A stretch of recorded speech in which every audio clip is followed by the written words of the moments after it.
बचपन, जवानी और बुढ़ापे तो बीच के पड़ाव हैं। बचपन, जवानी और बुढ़ापे तो बीच के पड़ाव हैं। सच पूछो तो काल का मेहमान है आदमी। सच पूछो तो काल का मेहमान है आदमी। लेकिन मेहमानी में अपमान से मत जाना, मेहमानी से सम्मान में जाना। और उसके लिए समंत्रभद्र स्वामी जी कहते हैं, सदृष्ट ज्ञानी वृत्तानि धर्मम धर्मेश्वरा विदु यदि ये प्रत्यनिकानि भवते भवपद्धते। यानी श्रद्धा, ज्ञान, चरित्र श्रेष्ठ हो तो मोक्ष का कारण है, भव को नाश करने में कारण है। और यदि ये तीनों विपरीत हो तो भव की पद्धति को बढ़ाने में कारण है। क्योंकि जीवन का महत्व जिस प्रकार से श्वास का है जीवन में महत्व, उसी प्रकार से समाज में महत्व विश्वास का है। क्योंकि रात की रात में विश्वास बदल जाता है, रात की रात में विश्वास बदल जाता है, बात की बात में इतिहास बदल जाता है। रात की रात में विश्वास बदल जाता है, बात की बात में इतिहास बदल जाता है। तुम घटनाओं से मत घबराओ, तुम घटनाओं से मत घबराओ। समय आने पर तो घनश्याम बदल जाता है, समय आने पे तो घनश्याम बदल जाता है। कोई न जाने इस जीवन में कैसी घड़ी आ जावे और जग की प्यास बुझाने वाला प्यासा ही मर जावे।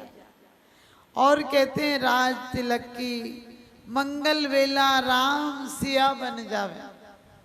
जीवन का कोई भरोसा नहीं। हम जीवन को किस ढंग से लेते हैं, जीवन हमें किस ढंग से मिला, क्या मिला नहीं मिला, इसका कोई मायना नहीं है। लेकिन जो मिला उसको हमने कितना सार्थक किया, जो मिला उसका हमने क्या उपयोग किया।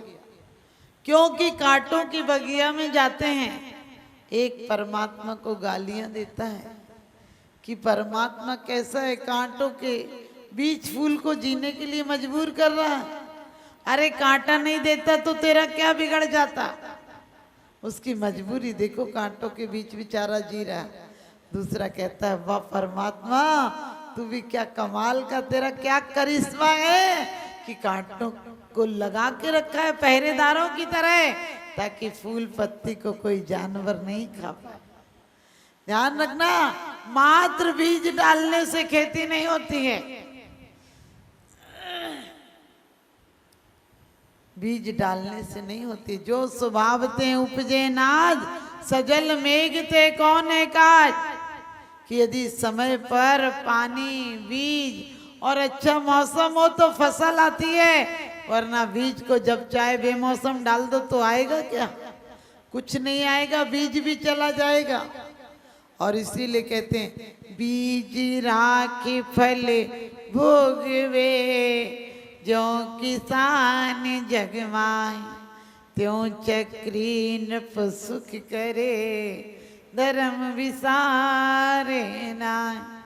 बीज राख फल भोगवे, पूरा खाता नहीं है, बेचता भी नहीं है, उसे पता है श्रेष्ठ बीज है, इसे डालूंगा तो एक बीज 72 बीज लेकर आता है। गेहूं का बीज, ज्वार का बीज 90 बीज लेकर आता है, एक बीज डालते और इतने बीज आते हैं। हम पढ़ते भी हैं कि अर्घ कियो निज गेत, तुमको अर्पित हो जानत कीनो शिव के, भूमि समर्पित हो। वो कहते ध्यानत रख जी, मैंने शिव खेत में डाला है इस बीज को, क्या मुझे मोक्ष रूपी फल चाहिए। मैं चक्कर में मत रहना, मैं बनिया आदमी हूं। एक आदमी आया और कहने लगा राजा जी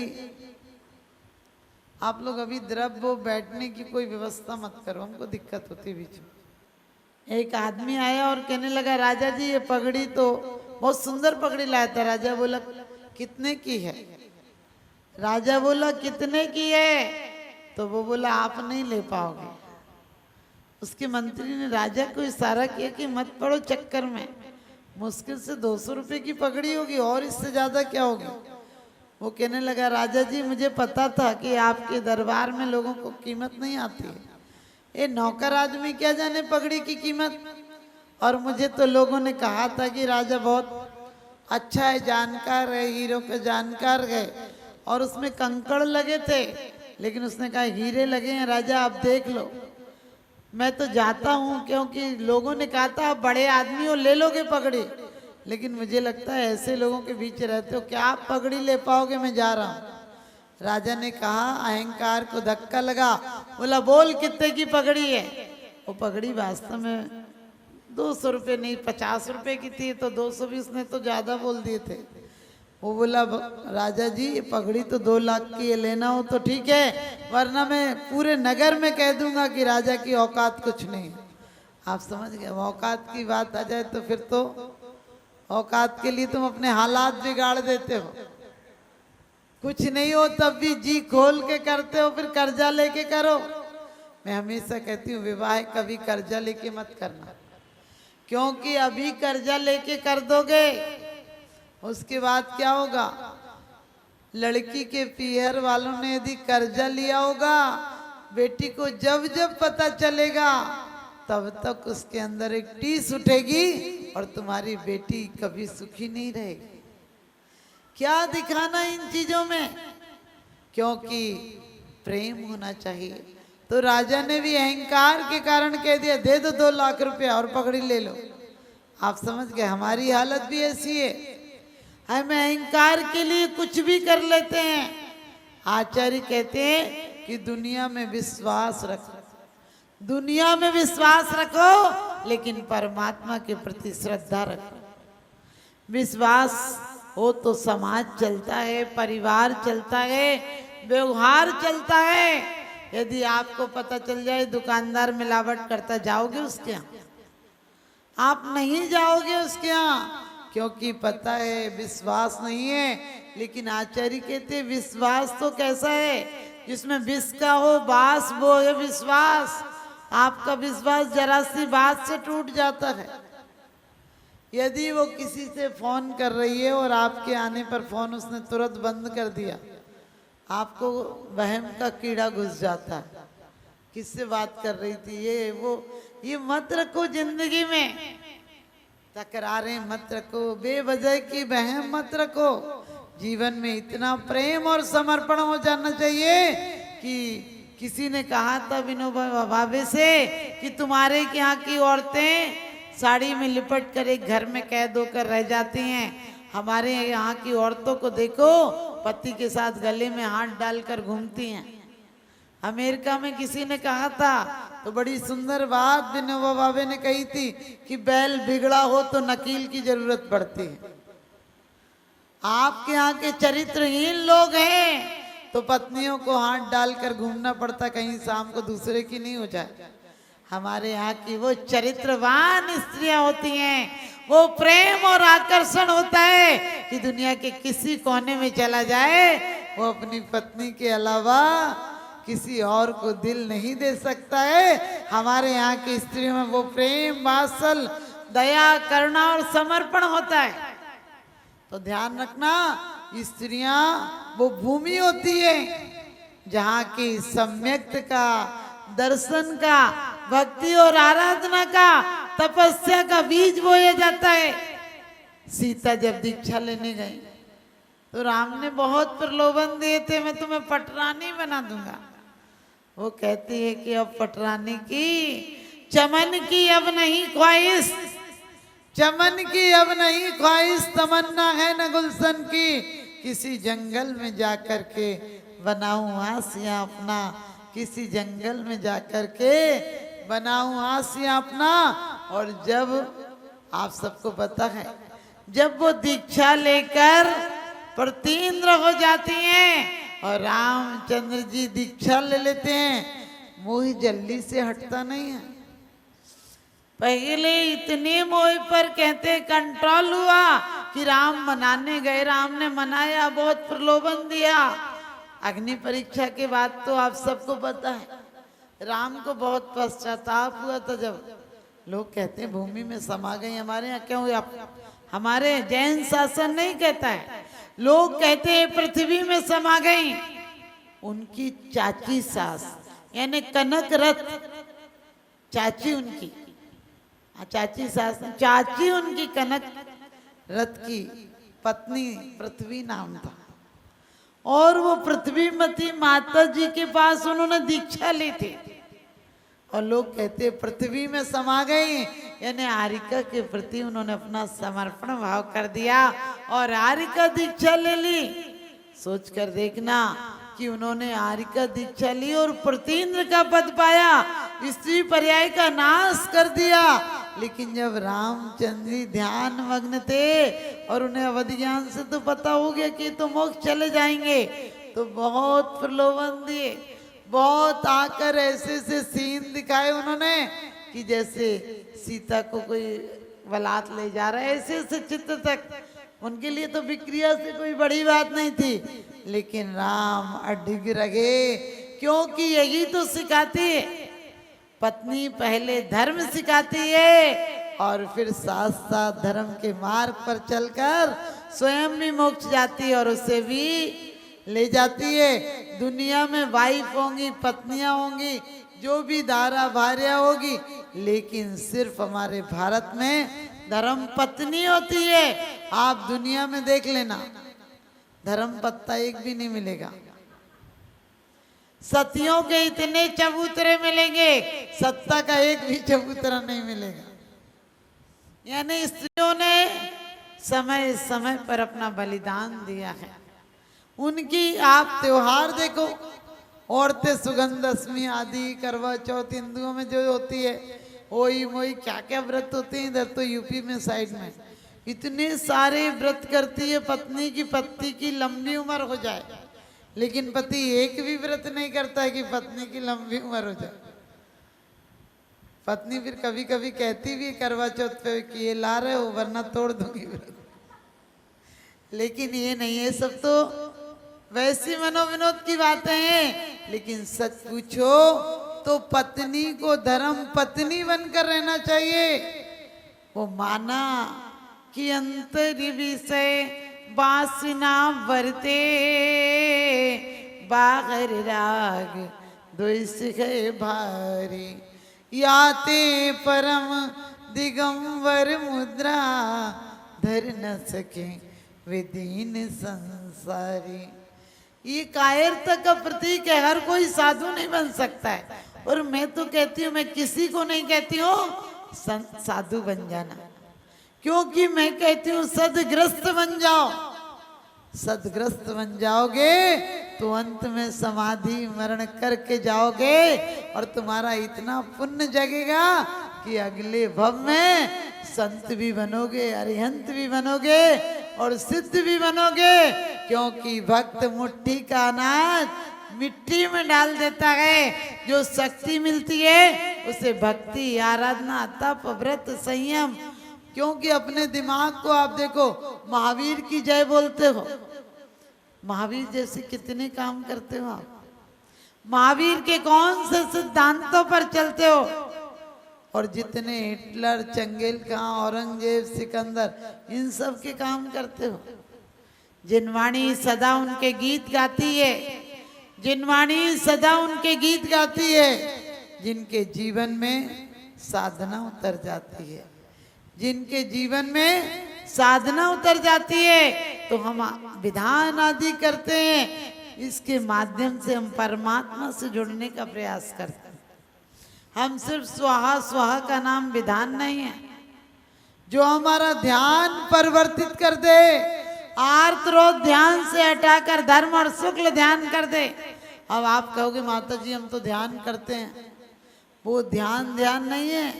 जो अभी संक्लेशित कर रहा है, किसी की चिंताओं में जल रहे हो, जीवन को चिता बना रहे हो। जीते जी चिंता सुलगावे, मरत चिता सुलगावे। जीते जी आदमी चिंताओं में जीता, मरने के बाद चिता में जलाता। जिसकी चिंता में तू जलता वो ही चिता जलाता है। जिन बच्चों की चिंताओं में तुम जलते हो वो तुम्हें चिता पर आग लगा के आते हैं। जिन्हें तुमने जिंदगी भर जिनकी अशुद्धि साफ की, वो तुम्हारे मरने के बाद घर की शुद्धि कराते हैं। जैसे अशुद्ध आदमी जी रहा हो। पिंड दान करके पिंडा छुटाते हैं कि अब तुम दिख भी मत जाना। एक बेटा बोला माता जी पिताजी दिखते, हमने कहा दिखने दे। बोले मर गए। मैंने कि तेरी बातों से समझ में आ रहा है। बोले माता जी उनका एक कोई प्रबंध करो। मैंने कि कुछ छोड़ गए कि नहीं? बोले सो तो 3-4 फैक्ट्रियां हैं, खूब जगह है, 10 फ्लैट हैं दिल्ली में, ये वो। तो मैंने कि बेचारा बाप है, देखने आता होगा कि निकम्मा तू ठीक से चला रहा है कि नहीं इसको। बेचारा इतनी जिंदगी भर देखता रहा, मर के भी तो देखने की आदत पड़ी। आप लोग भी देखना, जीवन भर धन धन धन धन धन, और एक दिन हो जाता है निधन। पंचायत आती है और बड़ी बेइज्जती से तुम्हें सड़क पर रख के क्या बांस पर लपेट के ले जाती है। और बांस पर नहीं ले जाए तो आजकल वो गाड़ी आती, क्या बोलते उसको, मुक्ति वाहन, मुक्ति विमान। अरे वो विमान नहीं, शमशान ले जाएगी। ध्यान रखना, तुम्हारी साख को राख कर देगी। ये देह ऐसी है, चाहो तो देवालय पहुंचा दे और चाहो तो दानव बना दे।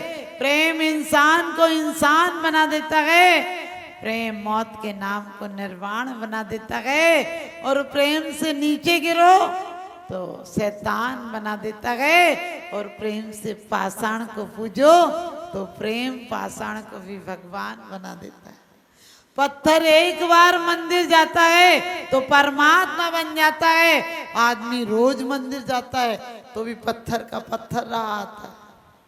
सोचना वो क्या कला है उसके अंदर, वो अपने आप को कारीगर के हाथों सौंप देता है। और लोग कहते हैं कि कारीगर पत्थर तोड़ता है। मैंने कहा कारीगर पत्थर नहीं तोड़ता है, कारीगर अनावश्यक को हटाता है, आवश्यक अपने आप प्रकट हो जाता है। एग्नो नाइगर करके एक व्यक्ति है, रूस में था, एक पत्थर का व्यापारी था। पत्थर उसका बिकता ही नहीं था, बहुत बड़ा एक पाषाण का टुकड़ा था, कई सालों से उसके वहां पर पड़ा था। एक नार्गो नाम का शिल्पी आया और वो कहने लगा ये पत्थर बेचते क्यों नहीं। वो कहने लगा वो आ गया, कोई खरीदता ही नहीं, पूछता तक नहीं इस पत्थर के बारे में। मैं क्या करूं, कोई ले जाए तो ज्यादा अच्छा, मैं तो उसके घर छुड़वा तक दूंगा। दुकान के सामने इतना बड़ा पत्थर पड़ा और कोई 10 साल हो गए लेकिन इसे कोई ले जाता नहीं, पूछता तक नहीं दाम इसके। अब मैं क्या करूं, इसे कटवा के बेचूं तो बहुत पैसे लग जाएंगे। उसने कहा नार्गो नाम ने, मैं ले जाऊं क्या? उसने कहा तुम ले जाओ तो बहुत अच्छी बात है। बाद में उसने उसकी मूर्ति बनाई और पूरे कहते हैं यूरोप में प्रसिद्ध हो गया। कितनी सुंदर मूर्ति बनाई है कलाकार ने। और वो व्यक्ति जिसकी दुकान पर पाषाण पड़ा था वो भी देखने गया और कहने लगा इतना बढ़िया पाषाण तुम लाए कहाँ से? वो कहने लगा जनाब वही पाषाण है जो तुम्हारी दुकान पर 10 साल पड़ा रहा था, कोई खरीदता तक नहीं था। तुमने कहा था तुम ले जाना चाहो तो मैं अपने पैसों से भिजवा सकता हूँ, लेकिन मैं उठा लाया था। बोले तुमने इतनी सुंदर बनाई कैसे? उसने कहा मेरे दिल में पहले परमात्मा आया, फिर परमात्मा बन गया। आप भी ध्यान देना, इस जीवन को चंगेल खां औरंगजेब की तरह तहस नहस करने वाला मत बनाना। अंगुली माल को बुद्ध ने यही तो कहा था कि तू मार देना मुझे। उसने कहा था तुम्हें पता नहीं तुम गलत रास्ते आ गए, तुम्हें मार दूंगा मैं। मैंने इतने लोगों को मार कर उंगली पहन रखी है उसकी, तुम्हें भी मार के उंगली पहन लूंगा। उन्होंने कहा था मार देना, कोई बात नहीं, मैं समझ कर आया हूं कि तुम मार दोगे मुझे, लेकिन बस एक छोटा सा काम मेरा कर दो कि जाओ डाली से 2 पत्ते काट लाओ। वो तो गया, आपको पता तेजी होती है आजकल आदमी के जीवन में, वो गया और पूरी डाल काट लाया। उनने कहा बस एक और जरा सा काम कर दो। बोले क्या? बोले इतना सारा क्यों काट के लाए हो? तो बोले कि हमने सोचा ज्यादा काट ले जाएं। तो बोले कि ऐसा करो इसे वापस चिपका के आ जाओ, उसी डाल में लगा के आ जाओ। तो उसने कहा कि लगा तो नहीं सकता हूँ, काट तो सकता हूँ। उसने कहा अरे काटना तो मूर्ख अनाड़ी भी कर देता है, पागल भी कर देता है। यदि तुम जीवन लेना जानते हो, जिस दिन देना सीख जाओगे उस दिन महान हो जाओगे। अंगुलीमाल उसी दिन संत हो गया। आप घर में रहो लेकिन थोड़ा सा नजरिया बदल दो। बस घर में जो लोग भी हैं यही हाई तोबा, अच्छा मकान नहीं हुआ। अरे मकान हो जाएगा क्या पता, नींद खो जाएगी। लोग कोठियां ले रहे हैं दूर दूर, माता जी यहाँ पार्किंग नहीं है। हमने की पार्किंग के लिए एक जगह ले लो, इतने में तो पार्किंग के लिए एक जगह ले लो, वहां गाड़ी खड़ी करके आ जाए करो। लेकिन अपने बुजुर्गों की निशानियां छोड़कर क्यों जाते हो? तुम्हारे बुजुर्गों ने बहुत दिल से वो मकान बनाए, उनकी आत्माएं बसती थी उस मकानों में कि मेरे बच्चे ये खिड़की खोलेंगे तो उन्हें हवा आएगी, ये जाल लगा होगा तो बंदर नहीं आएंगे। तुम कैसे निकम्मे निकले, अपने बुजुर्गों की तमन्नाओं को ठुकरा कर शहरों में चले जाते हो। बोले छोटा मकान है ना, हमने कही दिल बड़ा बनाओ, मकान छोटा हो तो कोई बड़ी बात नहीं। क्योंकि गरीबों के यहाँ जाओ तो वो फिर भी पानी को पूछ लेते हैं, अमीरों के तो दिल छोटे हो जाते हैं, पैसा बढ़ जाता है, दिल छोटा हो जाता है। कपड़े की दुकान में एक गरीब महिला लाठी टेकती हुई, झुकी कमर, फटे से कपड़े, एक पोटली सी लाई थी, कपड़े की बंधी पोटली थी, और वो लाई और दुकानदार से बोली एक अच्छी सी साड़ी दे दो। सस्ते का जमाना था, 1000 की बहुत अच्छी साड़ी आ जाती थी। उसने कहा 1000 रुपए की कोई बढ़िया से बढ़िया साड़ी दिखा दो। दुकानदार ने कहा बूढ़ी अम्मा तू इतनी गरीब है, तेरे कपड़े खुद 10 जगह से फट रहे हैं, तू इतनी महंगी साड़ी का क्या करेगी? वो बोली आज मालकिन का जन्मदिन है। वो साड़ी लेके गई, इतनी देर में एक बड़ी महंगी गाड़ी आकर रुकी, उसमें से एक सजी धजी मैडम, आप समझ गए पुरुष कमाता है, सारा प्रचार तो महिलाएं करती हैं, बेचारा तो एक पैंट शर्ट में सादा ही घूमता रहता है, और महिलाएं ऊपर से नीचे तक नुमाइश की तरह सजी। देखो तुम लोग खुद ही इतनी सुंदर हो कि जरूरत ही नहीं है तुम्हें सजावट की, काहे को इतना लीपा पोती करती हो? इतना समय तुम लोग चेहरे पर लगाती हो, इतने चित्त पर लगाओ तो तुम परमात्मा बन जाओ। तो इतनी कभी कभी तो लोग इतना ओवर मेकअप करते कि देख के ही लगता है, घबराहट होती है कि ये इंसान है कि कोई पत्थर की प्रतिमा खड़ी है। इतनी मत रंगा करो कि वो पता ही नहीं चले असली भी हो कि नहीं। नहीं, सुंदर परमात्मा देखिए सबको बहुत पर्याप्त बनाकर भेजता है, आप ध्यान रखना। और पुण्यात्मा जीवों को तो वैसे भी बहुत अच्छे अंग उपांग सब कुछ मिलता है, नाम कर्म आपका अच्छा है, इसलिए बिल्कुल प्रण ले लो, नियम ले लो कि जरा भी चीजें अशुद्ध होंगी। आजकल तो आप लोग पढ़े लिखे हैं, उन चीजों को चाहे कितनी भी बढ़िया कीमती हो चाहे कुछ हो, उन चीजों को कभी उपयोग नहीं करोगे। अरे ऐसी चीजें जिसमें किसी की बद्दुआएं हो, जिसमें किसी के परिवारों की आहें हो, जो कि किसी के जान की कीमत पर बनी हो, कभी वो चीजें यूज मत करना। क्योंकि जैन धर्म के कुछ तो शान रखो, और तुम्हारा छोटा सा त्याग भी तुम्हें बहुत आगे तक पहुंचा देगा।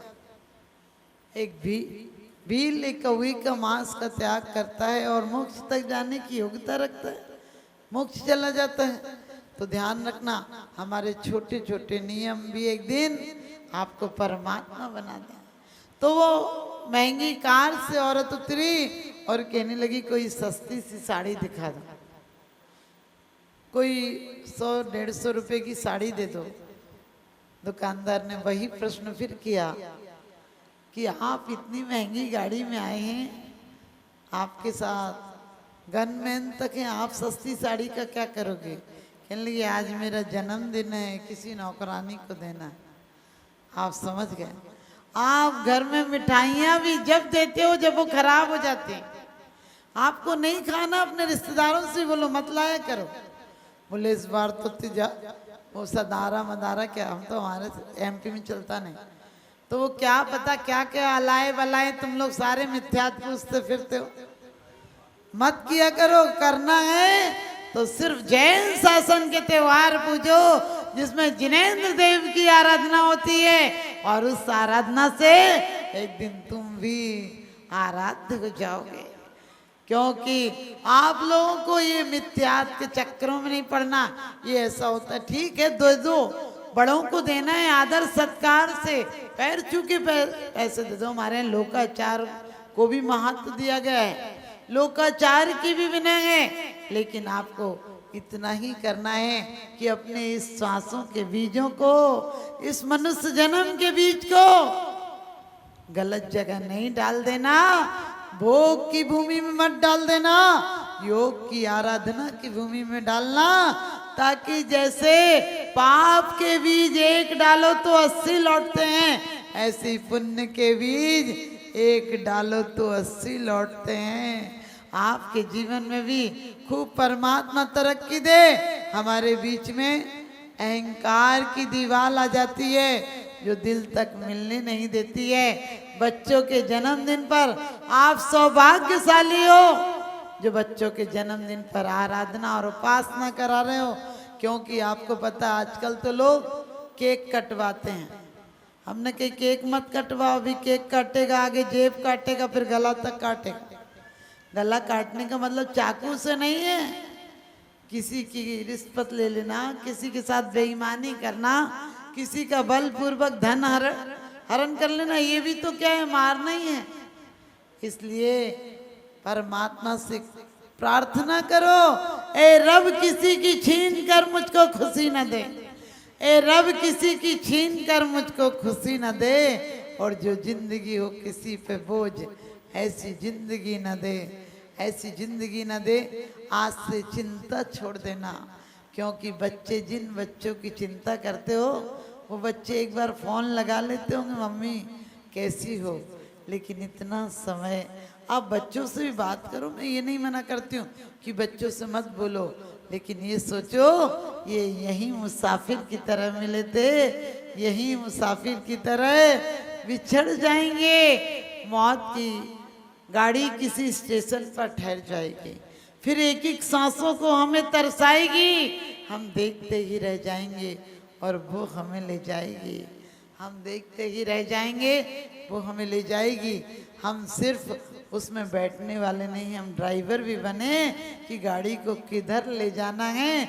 हमारी गाड़ी की दिशा सही होगी तो दशा अपने आप सही हो जाएगी। तो हम इष्ट भी हो गया नहीं, ये बहुत अच्छा मेरे पास रहे, ये बेकार है, मुझे फूटी आंखों नहीं सुहाता। क्या सुहाना, आचार्य कहते सब जीवों से तेरा संबंध रहा है, तू करके आया है, यहाँ भी पत्र लिखो तो 2-4 दिन में मिलते हैं, और हमारे लिखे पत्र हैं थोड़ी सी आने में 1-2 भव लग जाते हैं। परमात्मा को दोष मत देना, जितने अच्छे काम होते हैं उन सब का श्रेय तुम ले लेते हो। हमने बच्चे पे बहुत मेहनत की, हमने इसे वहाँ पढ़ाया, इतनी ट्यूशन कराया, इतना खर्चा किया, और यदि असफल हो जाए बोले भगवान ने बड़ा बुरा किया। हमने कहा भगवान ही करता है क्या ऊपर बैठा बैठा, तुम्हारे घर की लिखा पढ़ी करेगा क्या? अरे परमात्मा नहीं करता है। हमारा सौभाग्य है कि हमें जैन शासन में जन्म मिला है। हमें पता है कि हम जो करते हैं, छोटी मोटी बीमारी हो तो उसे ही लेके सिर दुख रहा, सिर दुख रहा, अरे दुख रहा ठीक है ना, उपयोग को थोड़ी अलग लगाओ।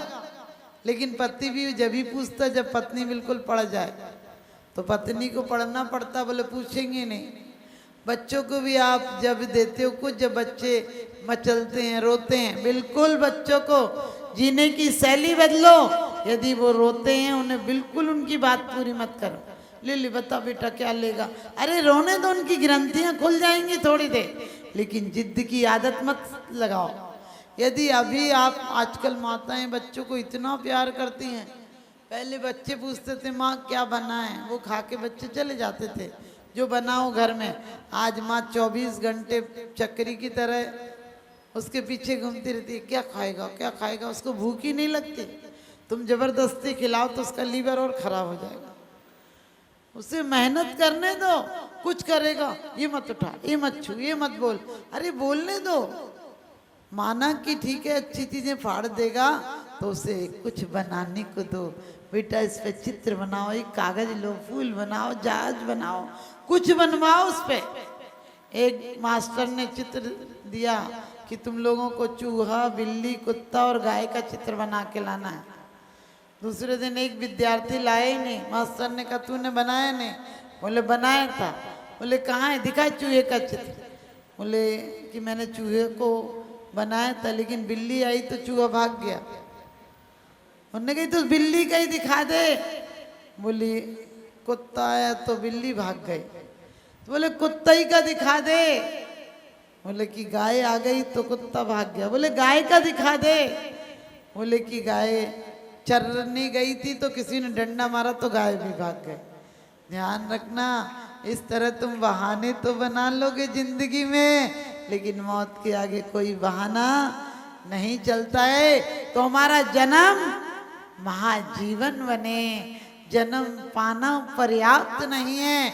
बहुत अच्छी बात है कि आप लोगों के बच्चे बाहर रहकर भी संस्कारित हैं, लेकिन फिर भी नए बच्चों को, कभी कभी नए बच्चों से बोलो मंदिर जाती है बहू, से बोले नहीं जाते हैं। फिर उसकी सास कहती है अभी तो खेलने खाने के दिन है। हमने कि जब ठोकर खा खा के गिरने लगेगी तब क्या मंदिर आने के दिन होंगे? शादी की उम्र होती है, नौकरी की उम्र होती है, हर चीज कंपटीशन की उम्र होती है। तो बुढ़ापे में जब सब जगह से धक्का खा के आओगे, बहू भी मन में सोचेगी जैसी चाहती है वैसी आ जाती, घंटे 2 घंटे मंदिर में काट के नहीं आती, तब तुम क्या मंदिर जाओगे? बेटा भी जो कहता था पापा दुकान पर आ जाना, आपके बिना ग्राहक ही नहीं चलती, वो बेटा भी कहेगा पिताजी घर पे ही आराम किया करो, आपकी शक्ल देखकर ग्राहक लौट जाता है, तब क्या मंदिर जाओगे? अरे जब लो न रोग जरा गए, तब लो झटत न जित करो। बस इतना ही कहना है कि गन्ने को यदि काढ़ा हो उसे खा लोगे तो तुम्हारा मुंह खराब हो जाएगा, छाले पड़ जाएंगे, लेकिन उस गांठ को बो दोगे तो कई साल तक फल आएंगे। तो इसी प्रकार से हमारा मनुष्य जीवन एक गांठ की तरह है, लेकिन इसे खेत में बो दो। कौन से खेत में बोना है? भक्ति आराधना के खेत में चेतना का बीज डालना है, आपको बहुत बीज लौट कर आएंगे। आप सभी को बहुत बहुत आशीर्वाद।